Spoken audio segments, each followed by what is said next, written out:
Bueno, retomamos entonces donde habíamos dejado. Vamos a hablar un poquito de crecimiento prenatal. Sería lo que nosotros llamábamos gestación. Este crecimiento se puede, acá como el individuo está dentro de su madre, es imposible evaluar su peso certeramente, digamos, medirlo en forma directa. Así que recurrimos a lo que nosotros llamamos medidas morfofetométricas, o sea, son medidas hechas sobre el feto en determinadas partes. Por ejemplo, bueno, acá vemos la típica curva de gestación, que ya hemos mencionado hablando en las distintas producciones, y que tiene rasgos característicos a todos los rasgos comunes, digamos, a todos los mamíferos. Y es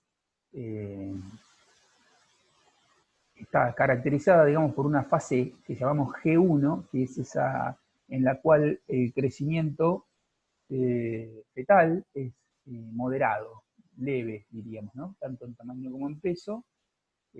Toda esta primera parte, o G1, se caracteriza por eso. Es un ritmo de crecimiento relativamente lento, sobre todo si se lo compara con lo que ocurre en G2, donde ahí sí se dispara ese crecimiento. Habíamos, creo que alguna vez les mencioné, hablando de este tema en alguna de las producciones, que inicialmente, a partir del embrión, se van diferenciando cada uno de los tejidos y órganos. A partir de las capas embrionarias se van generando los distintos sistemas de órganos y tejidos. Entonces, lo primero que ocurre, que es lo que coincide con la G1, es la diferenciación, ¿no? Cuando se produce la fecundación, se desencadena una división celular que da producto a una masa de células indiferenciadas, ¿no? Un masacote de células todas iguales, que se llama mórula, y que, bueno, no se puede distinguir una célula de la otra, son todas iguales. Pero esa mórula, esas células, se van como acomodando en capas que van a dar origen a distintas partes del embrión. Las capas más externas inclusive van a tener que ver con la vinculación de ese futuro feto con la madre, la placenta, y membranas externas. Y después las otras capas, las capas más internas van a dar lugar propiamente al feto, digamos, y sus distintos sistemas de órganos. Entonces, lo primero que ocurre es esa diferenciación, ¿sí? De todas células iguales, eso va a dar lugar a un feto que es un individuo completo, digamos, va a tener sistema nervioso, sistema digestivo, sistema muscular, sistema óseo, obviamente en estado rudimentario e inicial, ¿no? Pero se van a ir diferenciando cada uno de los sistemas de órganos. En la segunda etapa lo que ocurre es el crecimiento de cada uno de esos tejidos u órganos que se han ido formando. Y entonces el proceso acumulativo, como vimos nosotros, por hiperplasia de esos tejidos, va a generar ese crecimiento más acelerado en la segunda etapa o G2 de la gestación. Volviendo a cómo hacemos para evaluar el crecimiento de un feto, al cual no podemos acceder en forma directa. Bueno, existe una técnica que se llama ecografía o ultrasonografía. ¿Por qué se llama ultrasonografía? Porque, bueno, el ecógrafo, que es el aparato que se utiliza para hacer este tipo de determinaciones, tiene un transductor. El transductor es un instrumento, parte del aparato, que en su punta emite un sonido producto de una vibración. Bueno, ese sonido se proyecta hacia el vientre gestante de una hembra, y lo que hace el aparato es recoger el eco que se genera a partir de ese sonido, y que es producido por el rebote de ese sonido en los distintos órganos que componen al feto o inclusive partes de la madre. Según la densidad y el contenido de agua de esos tejidos, producen un eco distinto, devuelven un eco distinto. De esa manera se pueden diferenciar, hay tejidos que se llaman más ecogénicos y se ven más claros en la ecografía. O el otro extremo, tejidos anecoicos, o sea, que absorben todo ese sonido y no devuelven nada y se los ve completamente oscuros, o más oscuros.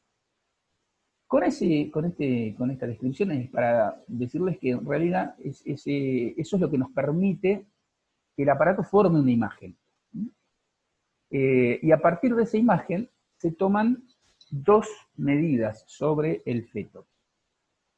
Una es la longitud que va de la cúspide del cráneo a la punta de la cola del animal. Eso nosotros a eso lo llamamos longitud cráneo-caudal, abreviado como LCC. Y después tenemos otra dimensión que es el diámetro biparietal. Vendría a ser la distancia que hay entre una sien y la otra del cráneo fetal. A esto lo abreviamos como DBP, diámetro biparietal. Particularmente en la cátedra hemos establecido una escala de medidas, tanto de LCC como de DBP, y lo hemos correlacionado con la edad de los fetos, determinada por la fecha de parto. O sea, nosotros, a partir de una cabra gestante, fuimos anotando la fecha y las medidas que tenían, estas dos medidas que tenían los fetos a lo largo de la gestación. Después tuvimos la fecha de parto, y a partir de ahí hicimos para atrás, ¿no? Hicimos la cuenta para atrás, entonces sabemos para cada fecha en que se midió a qué edad gestacional correspondía. Yo no sé si esto quedó claro, pero de esta manera pudimos hacer una estadística y decir, bueno, si un feto tenía un diámetro biparietal de 4, eso se corresponde al día 20 de gestación, aproximadamente. También vimos que estas dos medidas se complementaban. ¿Por qué? Al principio de la gestación, cuando los fetos son chiquitos y tienen espacio dentro del útero materno, están estirados. Entonces, al estar estirados, era sencillo y preciso obtener el dato de la longitud cráneo-caudal, como vemos en la imagen que está a la derecha de esta pantalla. En cambio, a medida que la gestación avanza y los fetos crecen, el espacio les va resultando cada vez más limitado, y entonces empiezan a encorvarse, a torcerse, ni les digo si son más de uno.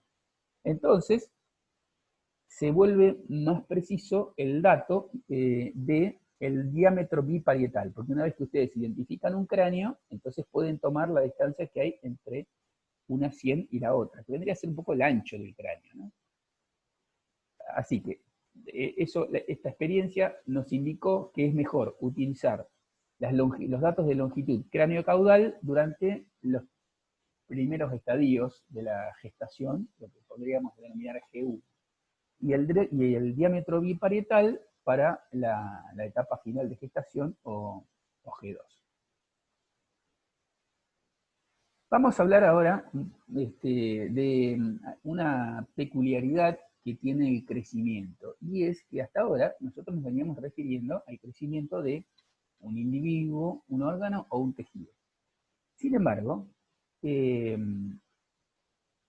cada uno de los órganos que componen a un individuo no siempre crece a la misma velocidad a la que crece el individuo en general. Si un órgano crece a la misma velocidad, o sea, en la misma proporción que crece el individuo en general, a eso lo llamamos crecimiento isométrico. Isométrico quiere decir en la misma medida. Quiere decir que un órgano crece en la misma medida que crece el individuo. Pero no siempre es así. Puede ser que un órgano crezca más lento o más rápido que el individuo en promedio. Entonces, ahí tenemos un crecimiento alométrico. Si el órgano crece más rápido que el individuo en su conjunto, lo llamamos crecimiento alométrico positivo. si un órgano crece más lento de lo que crece el individuo en términos generales, globalmente, lo llamamos crecimiento alométrico negativo. Y para ejemplificar, tenemos acá el caso de esta secuencia de crecimiento de un pollito. Fíjense el tamaño de la cabeza del pollito, más chiquito, o sea, en su estadio en el extremo derecho de la serie, y fíjense la proporción de la cabeza en relación al cuerpo del animal adulto, en el final de esa serie hacia la izquierda, ¿no? ¿Cuántas veces dirían ustedes que entra la cabeza del pollito en su cuerpo y cuántas veces dirían que entra la cabeza de esa gallina en su cuerpo? ¿Qué quiere decir? Que el cuerpo de este animal, o sea, el animal en su conjunto, fue creciendo más rápido que su cabeza. Por algo, la cabeza le fue quedando, en términos relativos a su cuerpo, cada vez más chiquita. Aquí tendríamos un caso de crecimiento alométrico negativo. Esa cabeza, la cabeza con la que el pollito nació, en realidad creció más lento que su cuerpo. Acá tenemos, para comparar la proporción de la cabeza, entonces, del pollito y del gallo, o gallina, un animal adulto. ¿Esto con qué tiene que ver? Bueno, la mayoría de los animales nacen cabezones. ¿Por qué? Porque a nivel fetal, o sea, en el crecimiento prenatal, ocurre todo lo contrario. El crecimiento de la cabeza es alométrico positivo. La cabeza crece más rápido que el cuerpo. Y van a verlo eso en un montón de embriones y fetos, donde todos son cabezones, para una variedad amplísima de especies. ¿Y eso por qué es? Porque los tejidos que componen a un animal no crecen todos en forma armónica, coordinada, no. Lo primero que se forma en un animal es su tejido nervioso. Y el cráneo es donde reside el órgano más importante del sistema nervioso, que es el cerebro. Entonces, lo primero que se desarrolla es el cerebro y la médula espinal. Por eso es que los fetos tienen, diríamos así, la forma de punto y coma. Es porque el tejido nervioso es lo primero que se desarrolla en mayor proporción. Fíjense, si ustedes miran esta serie de curvas, donde lo celeste es tejido nervioso, lo verde es hueso, lo rojo vendría a ser músculo y lo amarillo es tejido graso, en todo momento están creciendo los 4 tipos de tejidos. Sin embargo, la proporción y la intensidad en que lo hace cada uno no se da en el mismo momento. Entonces, primero arranca creciendo intensamente, formándose básicamente el tejido nervioso, después va a venir el alargamiento y la consolidación de los huesos, el esqueleto, ¿no? Sobre ese esqueleto ya desarrollado se van a desarrollar los músculos, van a crecer y aumentar de tamaño también los músculos. Y finalmente, lo último que va a producirse es tejido graso. Esto es muy importante desde el punto de vista zootécnico, o sea, en la variable económica también, porque los tejidos óseo y muscular son tejidos densos que requieren a su vez la mitad de energía por gramo de lo que requiere el tejido graso. ¿Esto qué implicancia tiene? Y bueno, que producir 1 gramo de hueso o 1 gramo de músculo cuesta la mitad de la energía de lo que significa producir 1 gramo de grasa en base a tejido adiposo. Esto es un factor muy importante a la hora de determinar el índice de conversión alimenticia, porque para que un animal, o mejor dicho, si un animal está formando hueso o músculo, le tenemos que dar la mitad de alimento desde el punto de vista energético que a un animal que está formando tejido graso para que aumente la misma cantidad de peso. Moraleja. crecer en base a aumentar de peso en base a la formación de grasa es muy caro. Y esto está fuertemente influido por la edad del animal, porque como estamos viendo en esta pantalla, según la edad del animal, es para lo que está preparado para formar. Y esto sí es una característica, acá sí es una característica del desarrollo. Según el estadio de desarrollo de un animal, su crecimiento va a ser en base al aumento de hueso, al aumento de músculo o al aumento de grasa. A su vez, ¿se acuerdan que hoy hablábamos, mejor dicho, fue en el video pasado, hablábamos de 3 medidas? Hablábamos de alzada, hablábamos de despegue y hablábamos de perímetro torácico. Y esas 3 medidas obedecen al seguimiento de diferentes ondas de crecimiento. ¿Qué son las ondas de crecimiento? Son cómo el animal, en qué dimensión el animal está aumentando de tamaño según su edad. Entonces, lo primero que ocurre es un alargamiento del animal en base a esa onda de crecimiento señalada o nombrada como A, que va del cráneo hacia el lomo. Después está la onda B de crecimiento, que es la elongación de las extremidades del animal y de sus huesos largos. En el humano, esta sería la fase de lo que nosotros llamamos el estirón, ¿no? Es ese periodo en el cual se da generalmente al principio del secundario, de la edad que cursamos el secundario, y nos recuerda a que cuando volvemos de un año, volvemos de las vacaciones y nos encontramos con que nuestros compañeros tienen un tamaño completamente distinto a cómo los dejamos el año anterior. Bueno, eso expresa una velocidad de crecimiento que es muy característico de esa etapa del desarrollo, en este caso del humano, que determina la elongación de sus huesos largos, las piernas fundamentalmente, los brazos.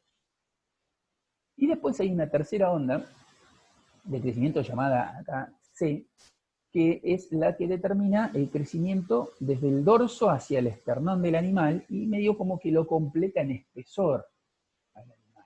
De ahí el despegue, ¿se acuerdan? Revisen a qué denominamos despegue en el video anterior. Y también esto va a influir en el perímetro torácico del animal. Acá tenemos un poquito el resumen de estas ondas. La región que crece, la parte anterior y de la cabeza, obedece a la consolidación del tejido nervioso. Fíjense la zona de deposición grasa. Estábamos hablando de que todos los tejidos se forman simultáneamente, pero no al mismo ritmo. Entonces, si bien la primera onda de crecimiento era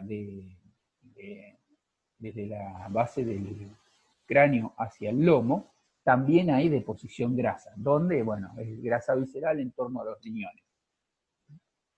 Sin embargo, a medida que avanza, tenemos la segunda onda, que es en la zona media anterior, lo que serían la parte delantera del animal, con el crecimiento óseo. Y después tenemos la parte posterior, la zona abdominal, donde predomina la deposición muscular. La grasa es subcutánea en este punto, en este estadio. Y finalmente tenemos la parte posterior de crecimiento, que es la parte del lomo y de la grupa, y ahí sí ya hay una fuerte deposición grasa, generalmente intramuscular, es lo que llamamos veteado.